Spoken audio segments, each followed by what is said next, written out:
Hi, my name's Luke O'Neill, head trainer of the Volkswagen Driving Experience. This short presentation is designed to give you some extra information on the Driving Insights program you recently completed. We'll run through each of the activities from the course and give you some of our trainers' tips and hints on correct driving technique. Today we'll be using two Volkswagen Polo vehicles, the petrol-powered TSI and the diesel-powered TDI. So let's get started.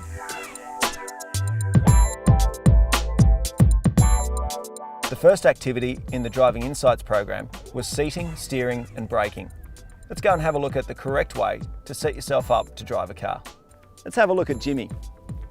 Jimmy thinks he's got it all happening. He's cruising, he's loving life, but this driving position is completely wrong. I've kicked Jimmy out of his car, but I've left his driving position as is.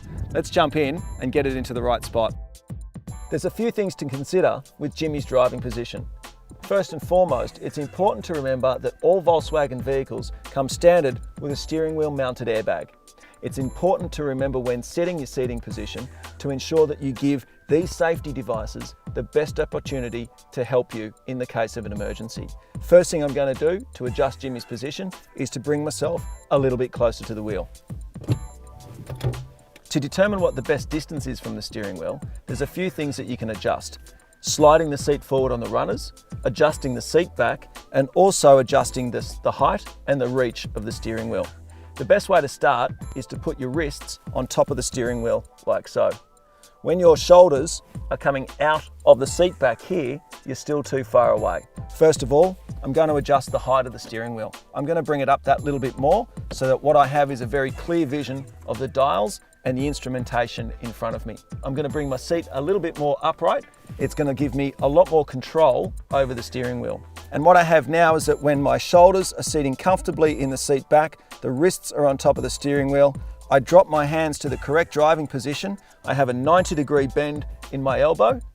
Your hands should always be at the 9 and 3 position. No 10 to 2, no 12 o'clock, and no 12 and 6. 9 and 3 gives you good control over the steering wheel and therefore control over the car. During activity 1, you also ran through the slalom. This was the trainer's first opportunity to assess your skills behind the wheel. The slalom's a great exercise to combine steering input, throttle input, and vision to make sure that you get the driving and steering techniques correct. So let's see how we do it correctly. First of all, my driving position is set. My seat's the right distance, the steering wheel height is set, and my hands are in the 9 and 3 position, which is where they're going to stay. As we set off, my vision is immediately lifted past the first cone and into the gap.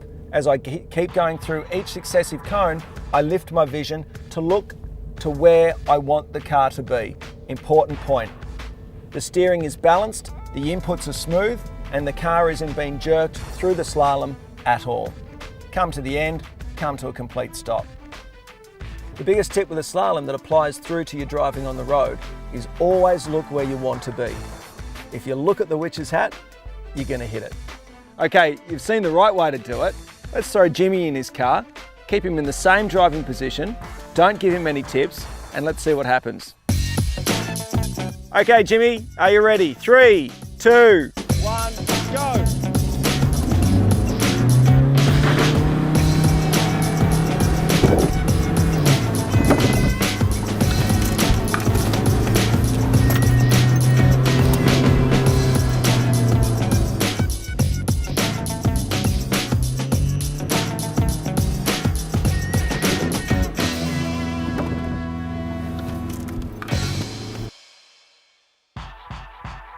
The vision activity in the Driving Insights program was set up to show you how to correctly place the car through a corner.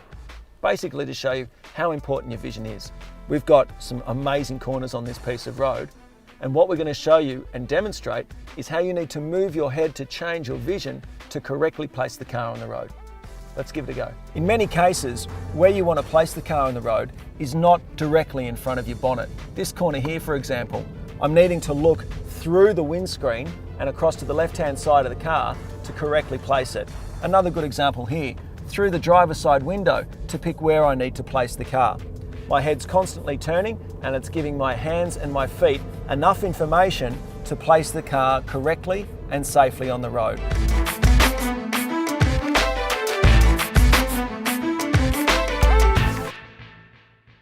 The braking distance test in the Driving Insights program was designed to give you a practical experience of just how long it takes to bring a car to a complete stop in an emergency braking situation.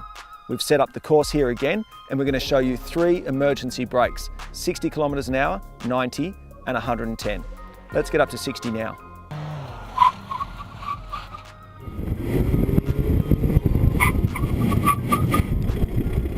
Our next test was an emergency stop at 90 kilometers an hour.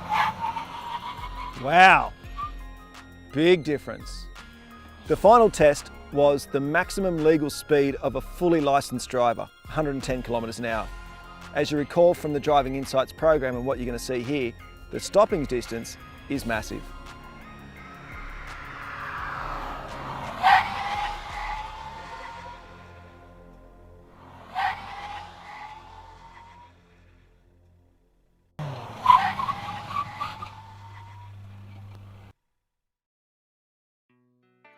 Cars do have amazing grip in the dry, but what happens in the wet? As soon as the road surface gets wet, the amount of grip your tyres have is reduced significantly. The safest technique for wet weather driving is to slow down. Following on from the braking activity is the swerve and avoid.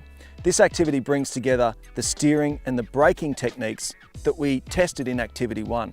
So the scenario we have is you're travelling on a dual lane carriageway, 70 kilometres an hour.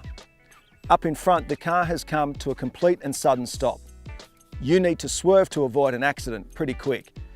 The most important thing to do first and foremost is to get on the brakes hard and stay on the brakes. Right now, your vision is super important. You need to have lifted your eyes to spy your escape route into the left-hand lane. As you swerve to avoid the car in front, stay on the brakes. Bring the car to a complete stop so you don't hit the car in front.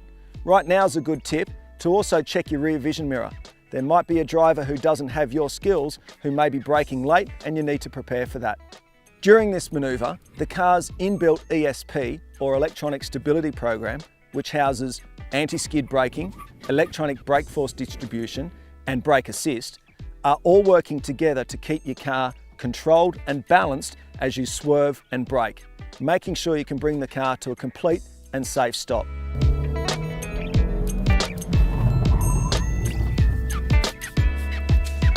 Ultimately, guys, there's a lot of factors that will affect you being a safe and confident driver. Being aware of everyone around you on the road and being aware how your driving habits affect other road users is paramount. Watch what's going on, take in a lot of information. That could be the difference between being involved in an accident or driving straight past. Don't speed. At the end of a journey, there's no one there waiting to give you a Formula 1 contract to race with Mark Webber next year, so it's pointless. Enjoy the drive, look after your mates in the car, and be a safe and confident driver.